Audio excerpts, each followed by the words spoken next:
Your Excellency, I have the honor to present Mr. Sujiro, Ambassador and Head of the Delegation of the European Union for the Pacific.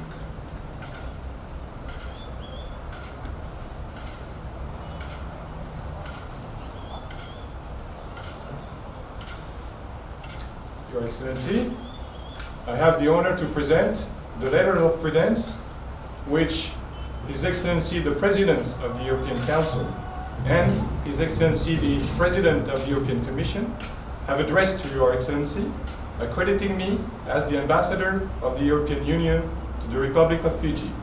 I also have the honor to present the letter of recall of my predecessor.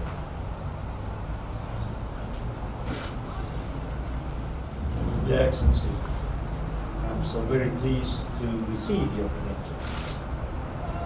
I welcome you most warmly and sincerely again to the Republic of Fiji and wish you no happiness and successful mission. Please convey to the European Union and its member states our warmest wishes for the continued well-being and prosperity. Ambassador. Bonjour, Ambassador. Congratulations. It's good to see you.